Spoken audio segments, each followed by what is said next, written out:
Amen. That's good. All right. Okay, so I'm going to restate just a portion of what Jerry said just to help you understand the framework of why we're doing what we're stepping into next. So in a learning community environment like we're stepping into, we always start at the beginning with a SWOT analysis. We're going to walk you through that. So those of you that were here last time, you'll be like, oh yeah, I remember when we did that. It gives us a chance to be able to look at what's our current reality in ministry. And you're going to get to not only assess what your current reality is in your ministry context, but you're going to get to hear everybody else's ministry reality. And it's helpful in a lot of ways because there may be good ideas that you hear, or you may hear like, oh wow, we're not the only ones who suck at that. There's just like some good things that come with confronting the brutal facts of our current reality, but yet holding on with unswerving faith that we're going to prevail in the end. What we'll finish with at the very end of our time together are strategic plans. And so the output that we want to see happen is we don't want to come and tell you what to do. Now we've loaded the table with like, here's what we kind of think could go in your strategic plans, but you're the one in your own context who has to take those ideas and implement them and contextualize them in the ways that fit. Like Jerry mentioned, maybe you've got a leadership pipeline. You're going to analyze yours and go, oh, we need to make this tweak here. Maybe you're going to go, leadership pipeline, I've never even thought about it. And so you're going to go, oh, here's a way I can start. So you're going to walk away with some strategic plans that you will craft on your own, and we're going to guide you through that process. Every learning community that we do is going to start with those kind of bookends or bread slices. I was thinking sandwich earlier, like the top and the bottom of that. So here we go with SWOT analysis. There's a guy named James Stockdale. He was an admiral, and he, was in the U.S. Navy. He was in Vietnam. He ended up as a Medal of Honor recipient, and he was a prisoner of war in the Hanoi Hilton. Jim Collins in the book Good to Great, if you've read that. I know many leaders have. It was a very big read in a certain period of leadership development and ministry development. References James Stockdale, and he talks about kind of quoting James's story to say that he ended up, while he's in the Hanoi Hilton, this horrible place where the rest of the prisoners of war and himself are being brutalized, dehumanized, treated very, very poorly. He recognized this pattern as he observed what happened, that there were some people, like on the left-hand side, who were optimists. They were captured in war. They came into their new confines, ate the slop that they were fed or the lack of that was provided to them. But they voiced things like, we'll be out by Christmas. And they were trying to exercise probably faith and hope because they were confronting horrible, dehumanizing obstacles in front of them. And so when that presented itself, they leaned into their optimism. But he said what happened is when Christmas came and went, those optimists who were like the cheerleaders of the group quickly became deflated and could only maintain that optimism for so long. He said on the other side, he watched people come in, oh my goodness, we're captured, we're never going to get out of here. And that pessimism that they arrived with was like a prophetic word that became fulfilled. Their health declined, their mental health declined, and pretty soon their pessimism just left them weak and vulnerable, and exactly what they said became a reality. So he's watching those two things, and so this is the Stockdale paradox that he coined and that Jim Collins in Good to Great really emphasizes. He says this, you must never confuse faith that you will prevail in the end, that's optimism, which you can never afford to lose, with the discipline to confront the most brutal facts of your current reality. That's the pessimism, whatever they might be. So he says that this paradox, these two things that don't seem like they hold together, are required in order to succeed. Now, this is coming from somebody who spent 7 years in those circumstances, holding on unswervingly with the hope, I will get out of here, but also confronting the brutal facts of his current reality. I am a prisoner of war in the worst of circumstances. And so we're going to try to take hold of that paradox and then apply it in our own current reality by taking a look at this matrix, a SWOT analysis. So in a SWOT analysis, you've got SWOT. S is the strengths, W is the weaknesses, O, opportunities, and T, threats. When you put them together in this matrix, it's amazing the way that they create these kind of 4 different kinds of quadrants. So you take the strengths and the weakness, and you put them on opposite ends of that horizontal part of the matrix. Then you take the opportunities and the threats and you put them on the vertical ones on opposite ends. And you can kind of see they're opposites from one another.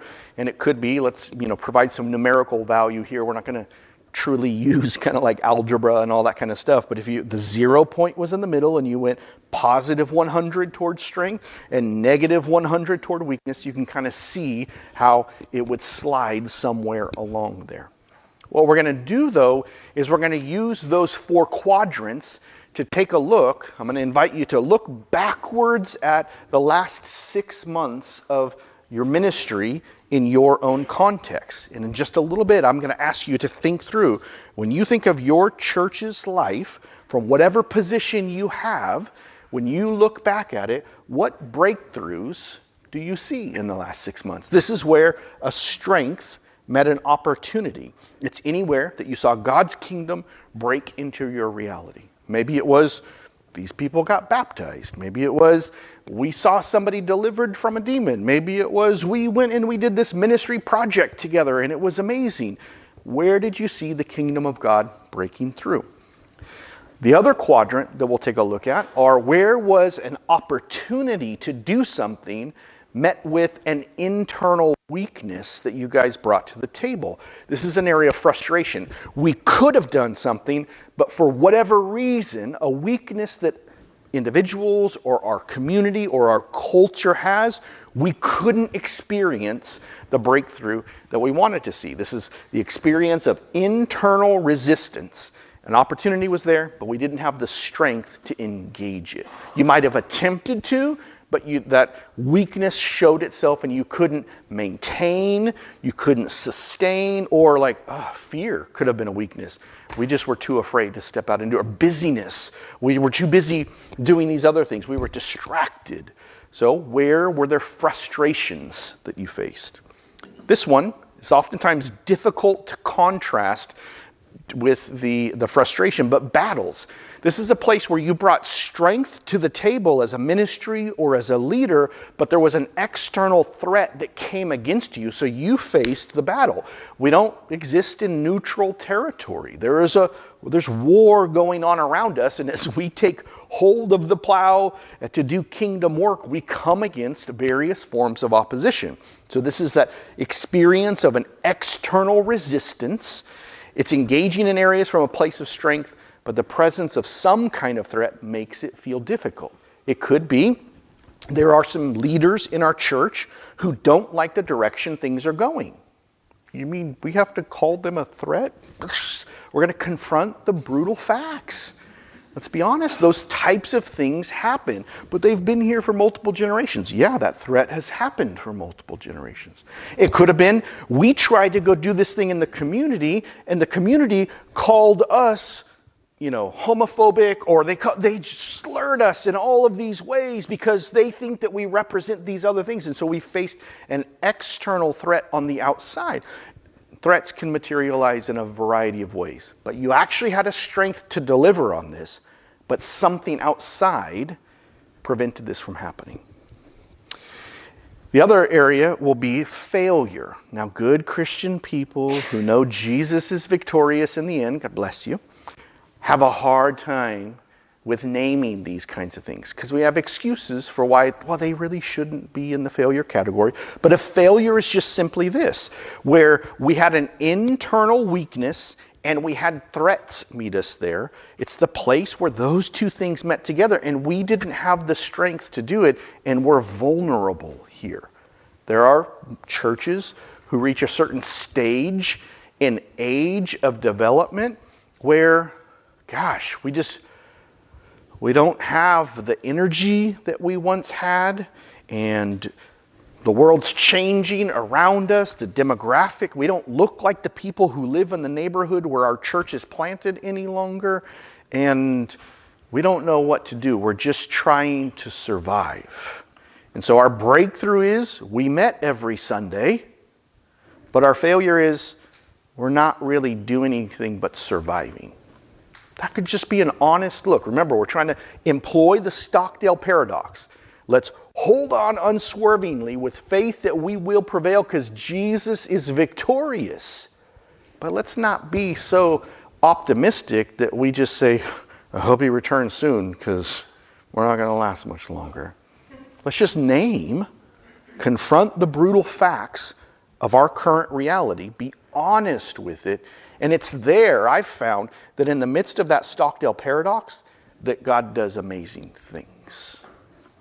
So what we're going to do, to put this into practice and to make it not just something we're trying to tell you, but something that we can hear your context and you can hear everybody else's, I want to give you 5 minutes, and I'd like you to try to name 3 for each of those categories. What are 3 breakthroughs, 3 frustrations, 3 battles, and 3 failures? Everybody in the room, write it down. It's going to be kind of silent. Fred might put on some music or something like that. Last time, I think it was like Earth, Wind, and Fire. Maybe he's going to bring Loverboy to the table now that Jerry mentioned it. I'm not sure. But we're going to give you 5 minutes, and you'll have this slide up here so you can still see it, that whole time frame. But think through 3 for each item, and then in just a little bit, I'm going to give you the chance to talk. So right now, you're not talking with your neighbor. So if you're an extrovert, you actually have to be quiet, and you actually have to think your words versus say your words and write them down, because in just a moment, I'm going to ask you to tell those words to the people that are on your team. And you're going to, as a team, create a collective SWOT analysis to go, okay, here's what our team thinks our breakthroughs, battles, frustrations, and failures are. Any questions about the next step that I'm asking you to do? 5 minutes, 3 for each one of those quadrants from your perspective in your church's context in the last 6 months. 6 months. Any questions? Any clarification? All right, 5 minutes. Ready? Go.